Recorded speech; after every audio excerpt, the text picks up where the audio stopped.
All right, welcome everybody. We didn't really promote it, but we're gonna do it anyway. Pet Man Matt Mara here. Welcome to CFI After Dark. This is our Friday night post game show where we get on and we talk about all of the things that we saw tonight. And man, we saw a lot. And we'll talk about what we saw last night also, Thursday night at the Charlotte Kickoff Classic at Memorial Stadium. But the way CFI After Dark works is you can come on. Actually, I didn't post the link, but if you want to come on, just shoot me a message or send a comment and say you want to come on, and I can send you a link to where you can come on the show and talk about your team and how they did tonight. We ask you to post your scores and comments.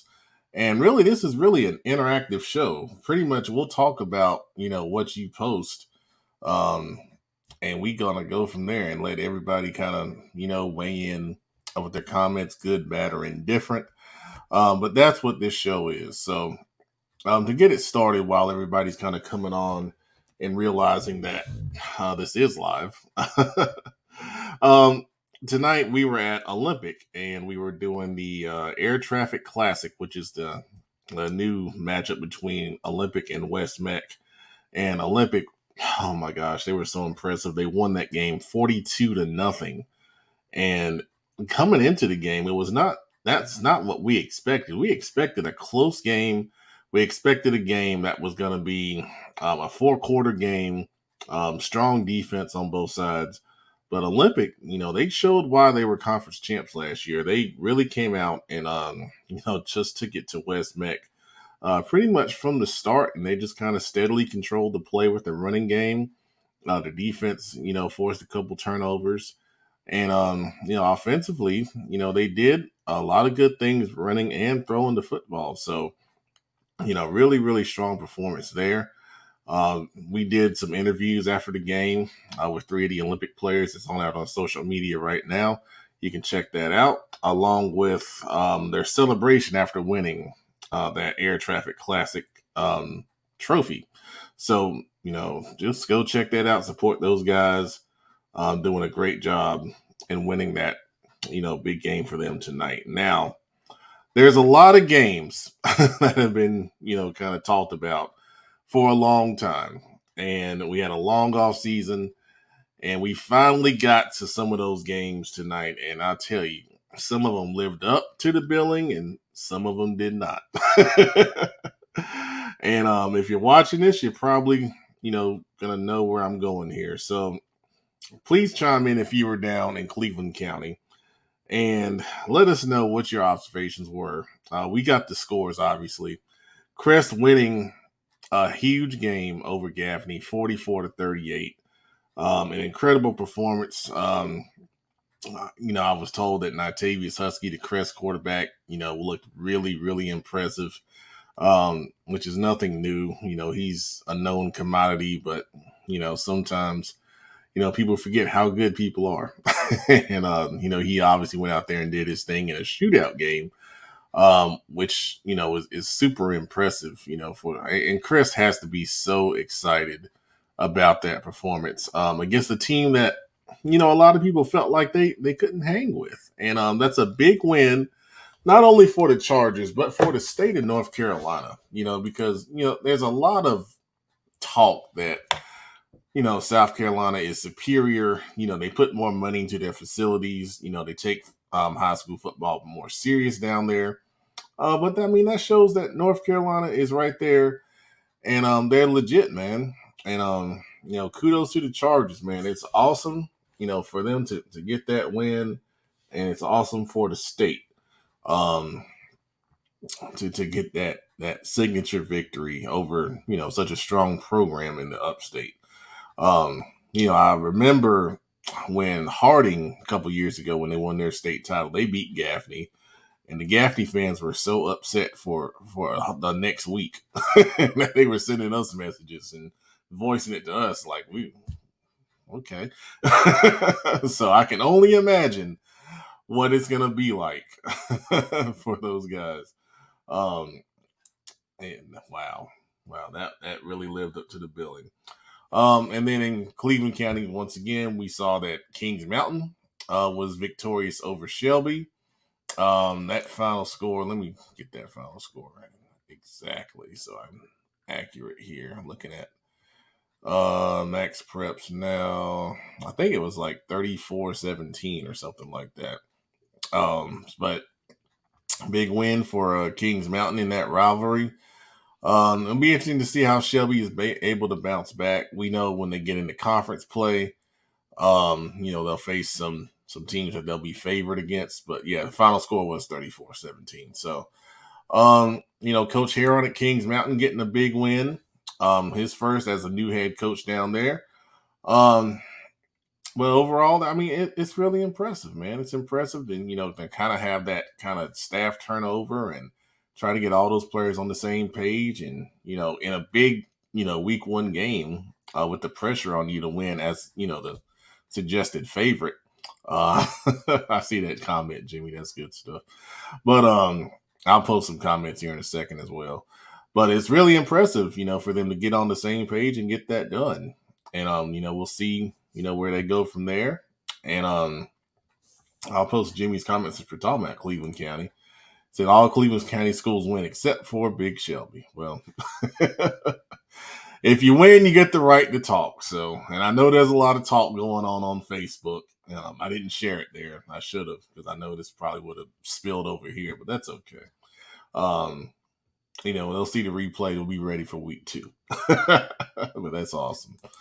Good stuff for those guys. Burns, yeah, you mentioned the other Cleveland County school. Burns did beat Forest View 42-0.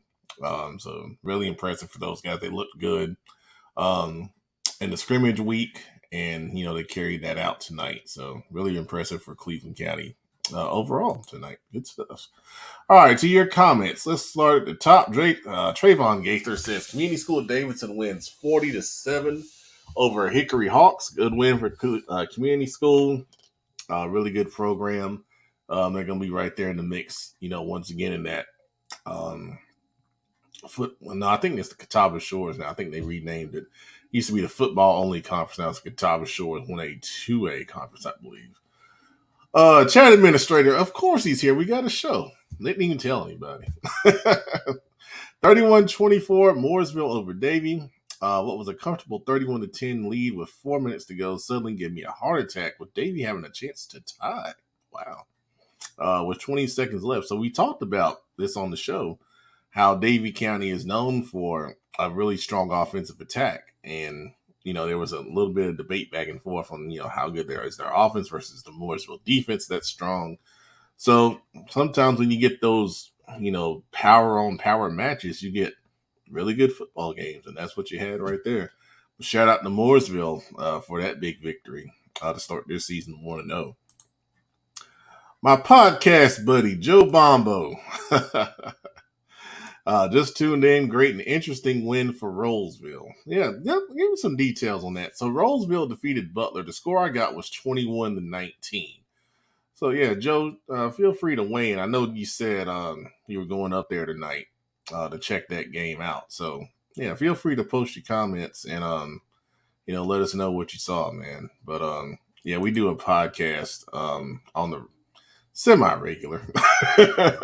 And I'll share that out on social media once he processes it. But Joe is with ESPN 730 in Charlotte and does a great job. All right. Chat administered again with J.M. Robinson. Yeah, 48-41 over Hickory Ridge.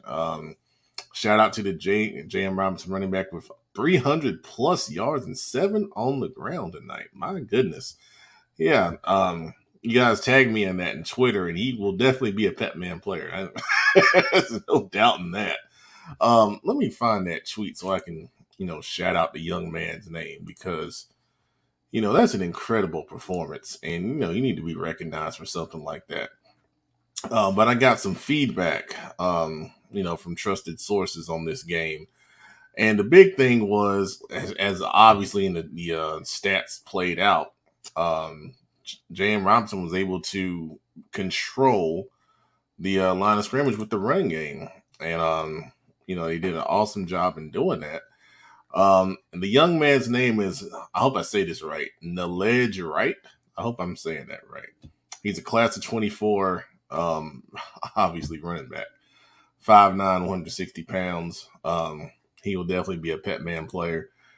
Shout out to you, young man. Awesome performance. When we talked about the game, and Kenneth did a great job breaking it down on the show, we talked about the fact that we knew Hickory Ridge was going to be really strong on offense, but they lost. I mean, they lost almost their whole defense to graduation last year. And, that's tough. That's tough to bounce back on. And J.M. Robinson is a really good football team. I mean, I know people say they were 2A last year, but no. Good football is good football. We've seen that for years.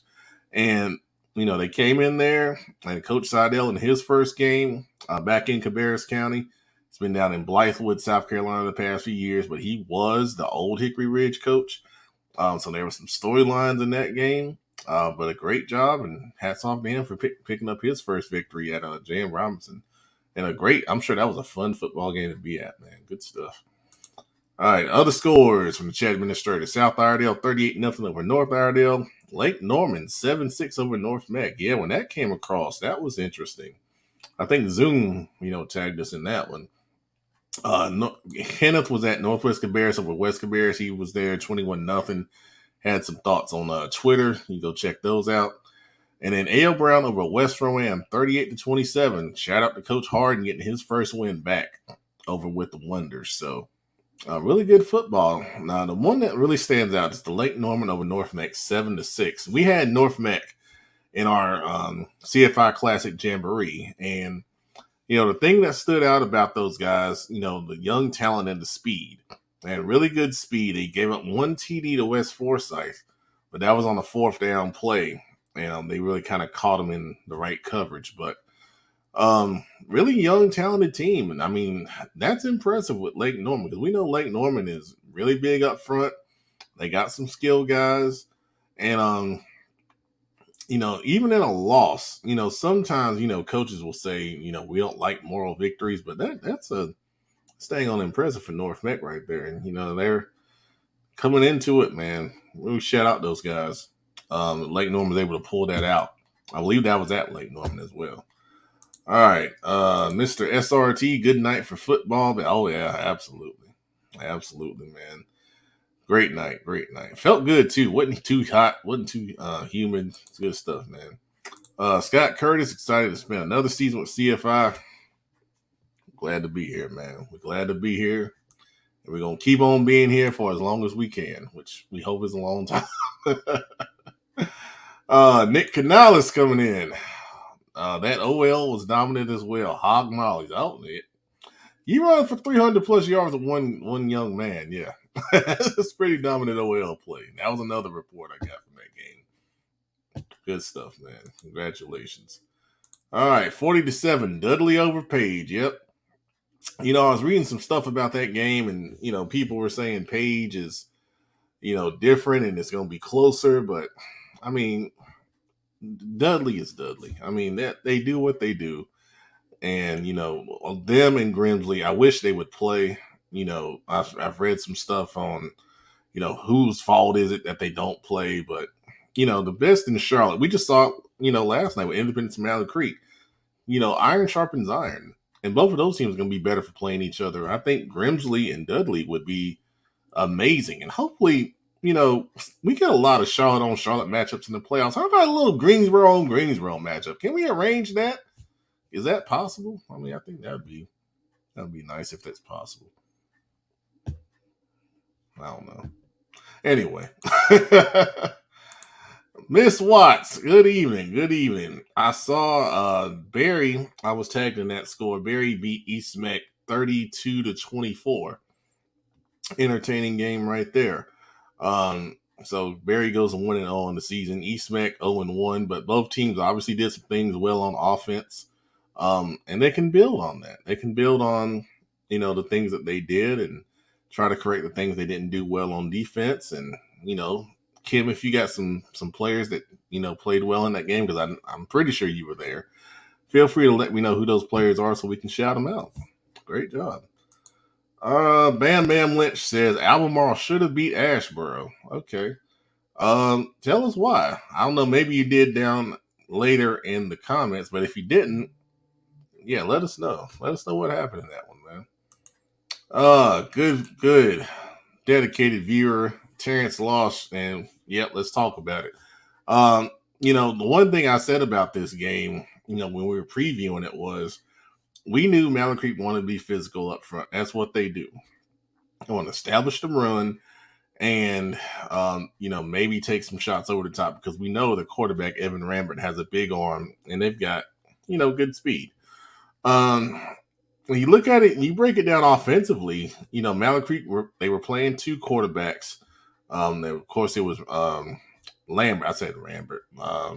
Is it Rambert? Lambert? Oh my gosh, number 12, Evan.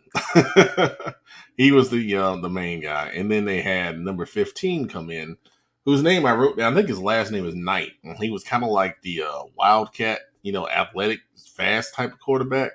And then they had, Evan in there as well. And they were kind of switching them back and forth. They got the big run, the start of the second half for one of their, set up the short touchdown run by Ali. And then Benjamin Black showed why he's committed to Rutgers. He caught a little quick screen that actually Independence did a good job in snuffing out, but he just was an athlete and caught it, turned up the field, and was gone. Those were the two big plays that with their offensive touchdowns. Now, the young man that played corner, number 21, I don't have his name pulled up, but I know it when I see it because everyone's talking about him. With the two pick sixes, I mean, literally, you look at the game, that's the difference in the game. Those two pick sixes, man. I mean, these teams are, really close to each other. I will tell you that I think Mallet Creek's defense, they lost a lot to graduation, but this is the result of those JV teams that have grown together and won a lot on the JV level, coming up and transferring what they done on JV to varsity. And I was talking to somebody the other day, and I said, I don't know how fast it's going to come together, but these guys are used to winning. They won together.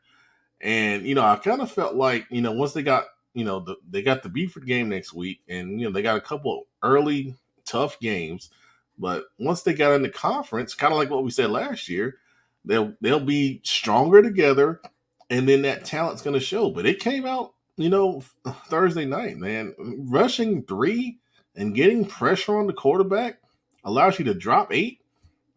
And I don't care, how good, you are talent wise. It's hard to throw against 8 guys playing coverage. And then that coverage was really tight, man. They passed the guys off. They made, zone coverage look like man. They made man look like zone. It was a great coaching job and execution job, by that Mallet Creek defense. And it was really impressive. It was really impressive. So you got to give them kudos. And Independence is going to be fine. They're going to be just fine. They got some new guys, they're trying to work in. I saw a lot of talent, in those guys, but it's early in the season. But that's why you play these games. You get better by playing better teams, man. And sometimes, you want to open up with maybe a softer opponent to try to ease into things, but if you're a good team, you want to go out and challenge yourselves. I give kudos to both Coach Tinsley and Coach McFadden for putting that on the schedule and challenging those teams, challenging themselves. My partner, the producer, commenting. He's not here. I'm by myself, but I'm just messing with him. Yeah, we talked about Rolesville 21-19, and Joe, who I mentioned earlier, has got a comment here. He said, well, he's driving, but he said it wasn't a clock most of the game. What? Oh my gosh. I can see this is going to be in that's kind of crazy. It's kind of crazy. And yeah, I don't blame Coach Hales for having an issue with that. I mean, you're playing a huge game, one of the biggest games in the state, and there's not a clock? How? How does that happen, man? And then he says 4 interceptions for quarterback Zach Lawrence. So, but I mean, you think about all that, and then they only lost by 2. I mean, that's a lot to overcome. On the road and hostile territory, and they'll have a clock. And just, good gracious, man, that's crazy. All right, well, I'm sure we'll get some more details as some of our Butler people get back into town and are able to jump on um, the show or share on social media what happened there. That good gracious, man. Oh, our buddy Anthony with Sumter Productions. Oh yeah, you were there. He's gonna have highlights of that Jam Robinson game. Yeah, 7 touchdowns. Wow. I mean, I was there last year when Luke Bailey broke the state record with 9 rushing touchdowns in it. I mean, it's incredible. It's incredible when you see something like that because you just don't think one guy is just gonna dominate a whole team, but that's the great thing about high school football. I mean, you never know what you're gonna get on a Friday night, man. Brian Doc, Crest over Gaffney. Yeah, we talked about it. Give us some details, Brian. I talked about it earlier when we first started, but yeah, share some details if you were there. And I know Natavius had a great game. Javarius Green, Crest star receiver, committed to North Carolina today. And I'm sure he showed, what Tar Heel fans are going to be excited to see over the next couple of years in that game too. But yeah, share your comments, Brian. I'd love to hear what you say. Let's see. Oh, our buddy Shay Shottam football is back. He was out there with us. One of the newest members of CFI, taking pictures, doing a great job. Giving us that stuff right there. I got somebody. Who is this? I got somebody in the background joining named Yosef. I don't know who that is, but we'll keep going. We'll figure that out on the backside. All right. Chat Administrator says Marvin Ridge 42, Reagan 27, not a score I expected. Reagan is at Mooresville next week. Yeah. I mean, Marvin Ridge, I mean, they're well coached. Coach Aubrey Carter and those guys, I mean, they're not slackers at all, man. I mean, they know how to coach.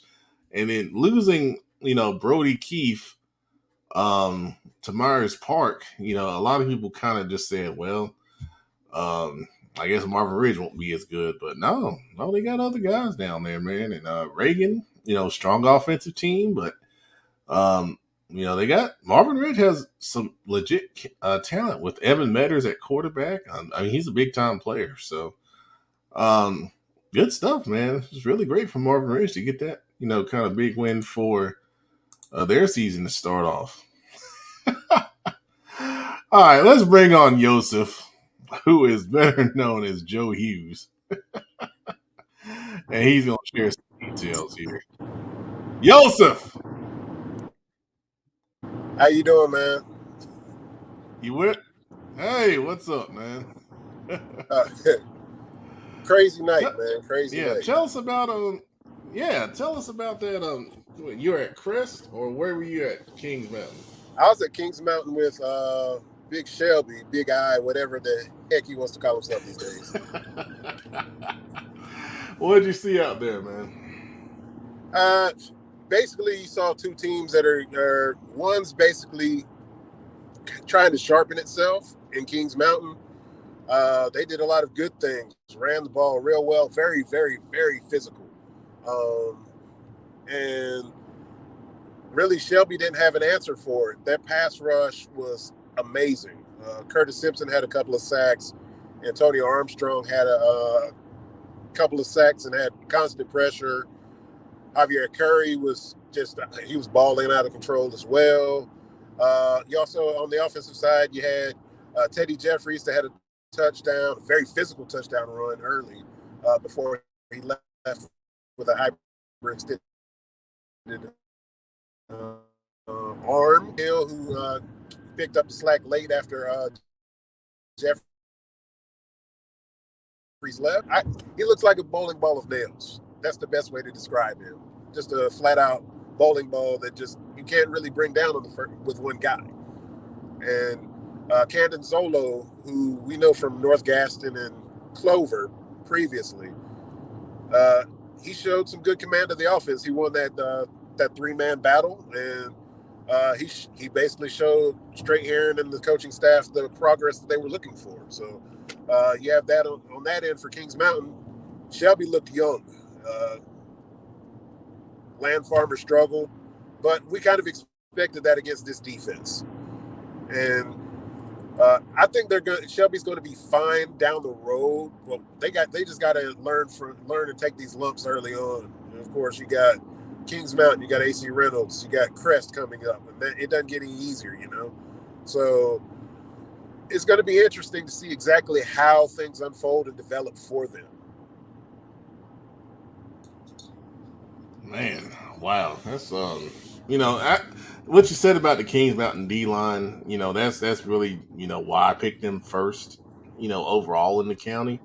And those guys, we've seen them up close. Armstrong and Curry have been to our camps, and they did great stuff at their camps. And it's interesting to hear about the quarterback. Zolo. I've covered him when he was at North Gaston, and yeah. I always felt like he was intelligent, and he knew how to run an offense, and that experience can really pay off when you've got a veteran team that's really looking to do some big things. Yeah, and we all know with Kings Mountain, that's the deal. That's the one piece that has to show up for them to accomplish the goals that they want. They have everything else. They have a solid running game. They have talented wide receivers. They have a talented offensive line. Of course, we all know about their Galactico defensive line, and they're strong on the back end. Quarterback, that's it. The quarterback's going to decide their fate, and we all know that. So, Camden Zolo put on a good performance to really put things at ease for right now. Mm-hmm. We'll see how things progress as the season goes along. We know it's a week-to-week thing, but he showed up and showed out tonight. Good stuff, man. Great. What can you share about Crest and Gaffney that you know of? Gaffney people fighting each other. Are you serious? That's all, man. I told people that though. I've been embedded with them for 8 years, for better and worse. And during the state championship season, they were about ready to quit on the team. Oh wow! Yeah. So this is nothing new, man. They were talking about they were going to score 60 points. Mm-hmm. Obviously, they didn't. It looked like they needed 60. So, yeah, that's true. It sounds like I'm cracking jokes, but those are my people. But it is what it is. Right. You can't crack jokes and then expect to be ducking hands, man. You can't. God of mercy, that's crazy. Well, Joe, I appreciate you coming on and sharing that with us, and I can't wait to get in the Facebook group after this and see what's going on. Fun times, man. Fun times. Oh yeah, you gotta love it, man. Thanks, Joe. Drive safe, man. All right, now. All right, see you. All right, that's Joe Hughes from the Gaston Gazette giving us those insights right there. All right, let's get back to your comments and your scores here. Jada Connect, Havelock 28, Wallace Rose Hill 27. Two good programs right there. Really going at it and having a great football game out there on the coast. Good stuff. Chat administrator says Alexander Central over Statesville 13-7. I thought Statesville played pretty well in the preseason. Alexander Central's always tough, man. They run that unique offense, and they're a tough football team. So shout out to them for getting that good victory for them. Damian Jackson, what's up, Damian? Porter Ridge 46-0 over Rocky River, man. Good start for Porter Ridge. Obviously, they got that thing cranked up, and they got the young quarterback that really looks good. It's got some D1 offers rolling out there, and then their defense coming through, and a Rocky River program that's still trying to get it going there. But shout out to Pirates on a big win. Solo Steez, who made our theme song for our show, by the way. All my predictions have been wrong. Yeah, man. Week one's tough, man. It's real tough. You never know what you got, man. But now we got a really good idea on, well, a decent idea on where most of these teams, are kind of at right now. Let's see. We talked about Albemarle earlier, so Bam Bam provided some insight right here. Albemarle Bulldogs football, 22-24. The refs killed us all night. We had over 100 yards and penalties. Well, you know, I'll say this about officials, man. It's hard to get officials, and then there's a lot of new officials kind of coming in and replacing some of the guys that have been out and about for a lot of years. And early in the season, you're gonna get some questionable calls, and one of the things I always used to tell my teams is don't leave it in their hands and leave no doubt. If you do that, then it doesn't matter as much. Unfortunately, in close games, though, it can make a difference. Chat administrator coming in. West Forsyth 8, AC Reynolds 7. Old school defensive football, but West Forsyth picking up a big win to start their season. AC Reynolds, of course, without Max Guest at running back. But West Forsyth, man, we saw them at the Jamboree that we had. They were probably the best team there, and that's a big win. It's a big win for that program. Coach Wallace, really, really cool guy to talk to. Happy for him getting that victory. Let's see. Nakisha, good to see you. Good to see you. I saw your son. I saw your video. That's awesome. Son's in the drums. He's a basketball player. It's good stuff right there. Let's see here. Yes, this is a good point. This is a good point. If you and it just came out, so you may not have seen it, but there was a big fight with Buford out of Georgia in St. Francis. I believe Buford won that game 18-0. And Buford is going to play Mallard Creek here in Charlotte next week, and there may be some players out for that game. That was a bad brawl, man. I'm glad we didn't have anything like that here tonight, but I'll tell you, man, it's people are getting so emotional about just everything these days, and I wish cooler heads would prevail, but that's why you got officials in place and try to keep things under control. But kids are gonna be kids, man. Let's see here. So Brian Dock talking about Roseville and Butler. He says back and forth game, great offense on both sides. Okay.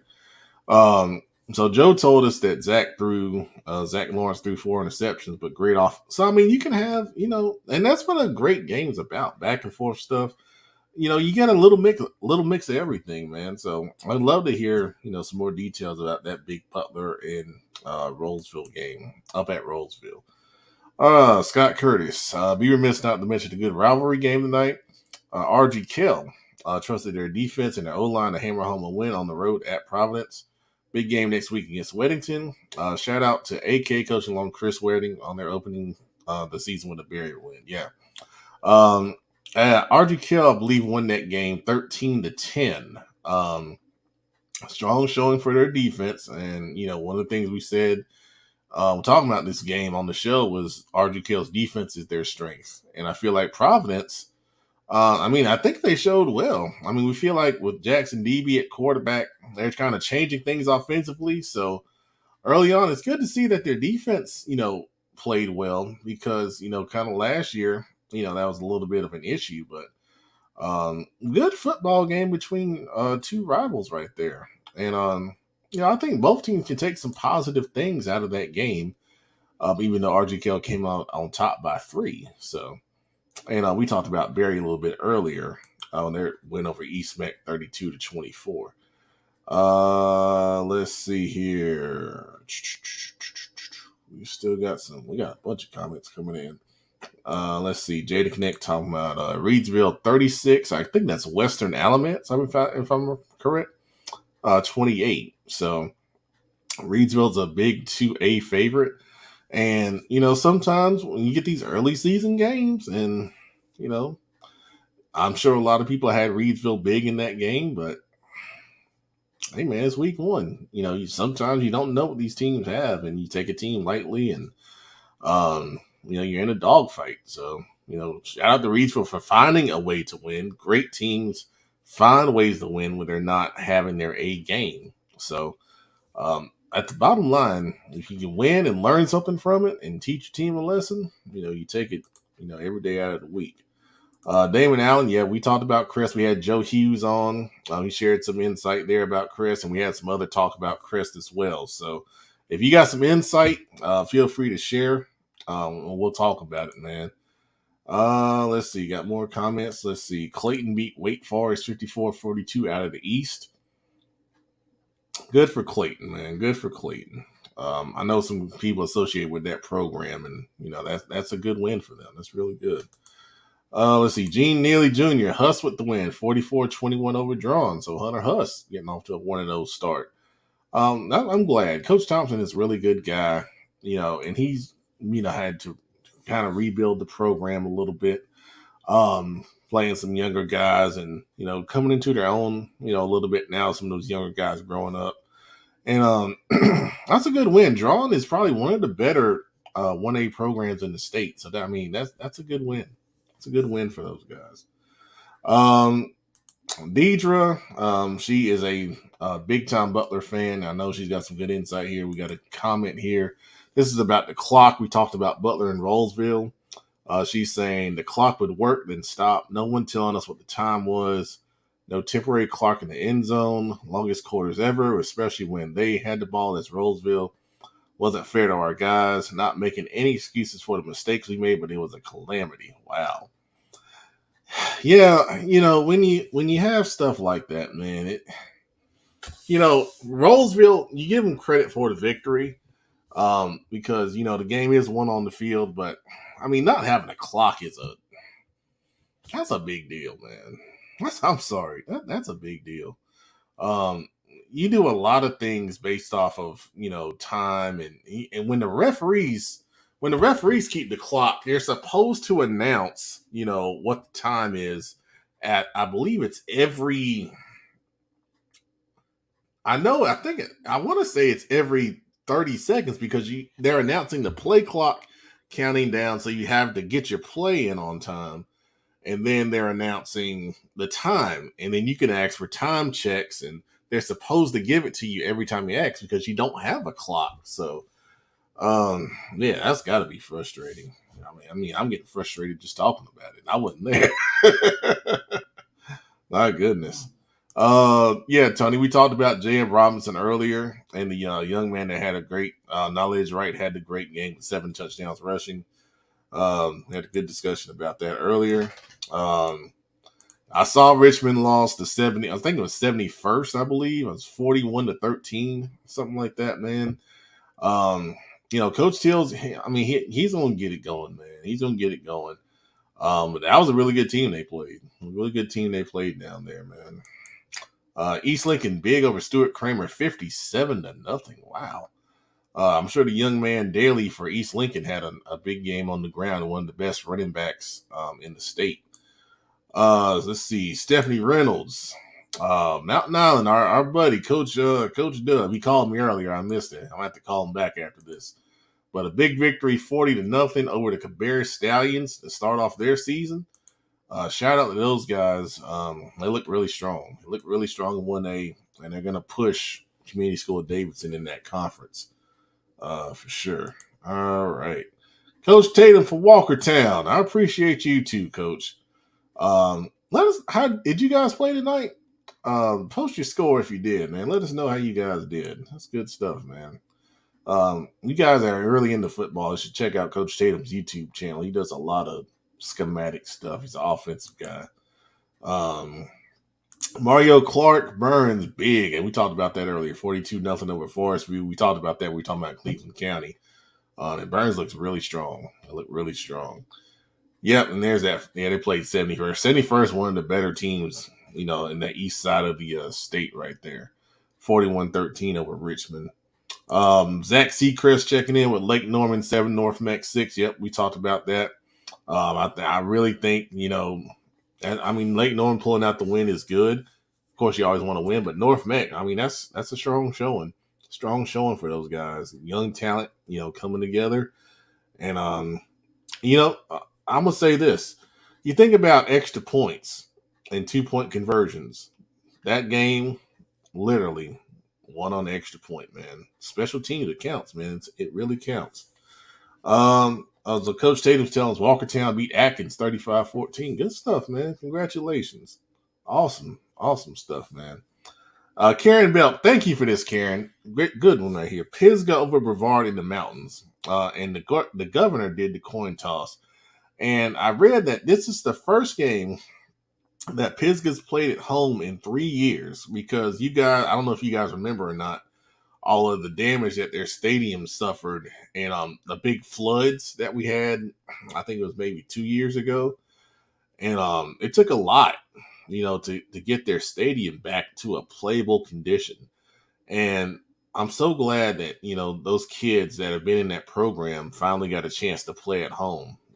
From what I've never been to Pisgah, but from what I understand, it's beautiful up there, and I'm sure everyone had to feel great to finally play a true home game. I remember when I played or coached, I'm sorry, in 2003 at Harding, we had a pretty good team, and we didn't play a home game because we were supposed to have our stadium renovated, and we played on the road all season long. And I mean, it's cool sometimes, but then it just gets old, man. So shout out to Pisgah, man. That's awesome. That's awesome. Good stuff.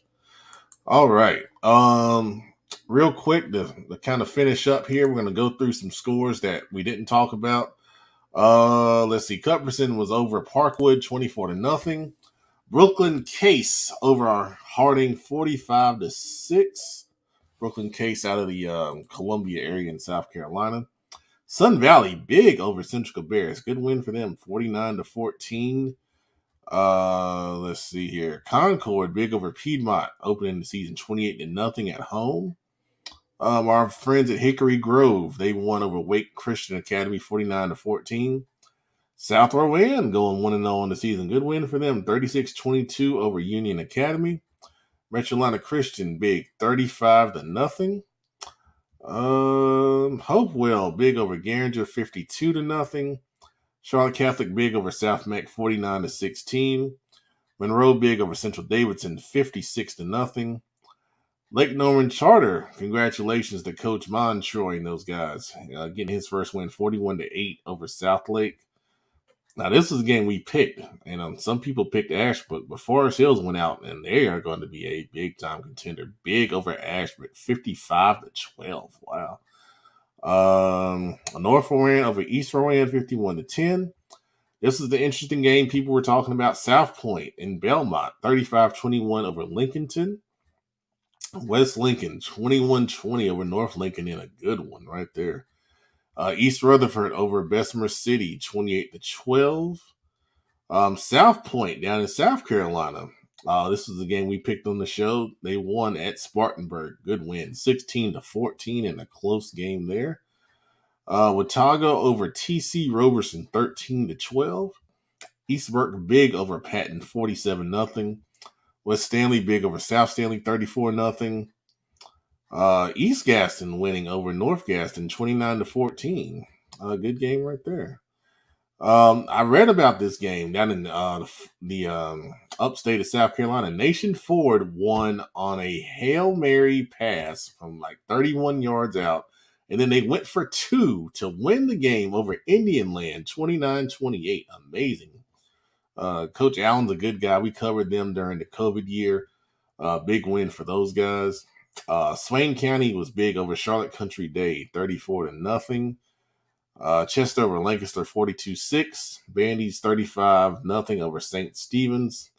Maiden over Fred T. Ford, 48-6. South Caldwell big over West Caldwell, 52-0. West Iredale big over Thomas Jefferson, 50-0. Mount Pleasant over Carson, 26-16. Good people in Mount Pleasant. North Stanley getting the win over Anson. I think they came back in that game, 17-12. Let's see. Avery County over Turville, 19-12. Mitchell defeated Charlotte Latin, 16-7. Salisbury big over North Davidson, 42-0. Hickory, friend Coach Glass up there getting a good win, 35-14 over High Brighton. And yep, that's what we got right there. So let's see, we got a couple more scores here. Let's see. Yep, Grimsley over Tabor. Thank you for that one. Grimsley beat Tabor 30-7 in a big game. A lot of people were talking about, highly anticipated. Obviously, Grimsley is as good as advertised because Tabor's a pretty dang on good team, man. Good stuff, man. So, um, thank you, Karen. I think the replay, if you got NFL Network, 1 a.m., I think that game was going to replay. So if you were out tonight watching high school football, I'm going to tune it in on the TV here while I do highlights. So I'm going to see how the Panthers looked better. Thank goodness, because it couldn't get much worse than last week. But anyways, tomorrow there's still more high school football. We got the Turf Kings triple header starting at noon at Memorial Stadium. Starts with Charlotte Christian taking on Myers Park. 3 p.m. West Charlotte will take on Palisades. And then at 7 p.m. Burns out of South Carolina will take on Huff. And then also at Bank of America Stadium at 7 p.m. we got the big game, Providence Day taking on Northwestern out of South Carolina. I believe the Turf Kings tickets are $15 for the triple header, and if you're going to the Panthers game, Bank of America Stadium, it's only $5 to get in. What a great deal! All right, so remember, support these kids on social media. If you have a great performance, let us know. Tag me on Twitter/X, whatever you want to call it, with their performance. Highlights would be great. Stats would be great. But let us know if someone had a great performance in a game so we can promote them on our show next week on Football Focus Weekly. It's a segment called Pet Man's Players, probably the most popular segment on the show. I have had college coaches tell me they follow me and that post to find out about kids they don't know about. And I promise you, Division I programs, I will show you the DMs in person. So please let us know if someone had a great performance so we can promote them and they can, help enhance their recruiting and where they could go play college football on the next level. So, and then just for being a really good player, and linemen are always welcome. It doesn't have to be just a skill guy. I recognize everybody. So, all right. So typically the guys will join me on this show, but week 1 I think they're tired, so they couldn't stay up. But we'll work on the conditioning. Week 2 we'll probably have some guys here with us on the post game show. But you guys have been great. On behalf of everybody, I'm Pet Man Matt Morrow signing off. Thanks for watching, and I'll enjoy some more high school football tomorrow night. And we'll see you on the show next Wednesday night, 7:30, same place, same time. Good night, everybody.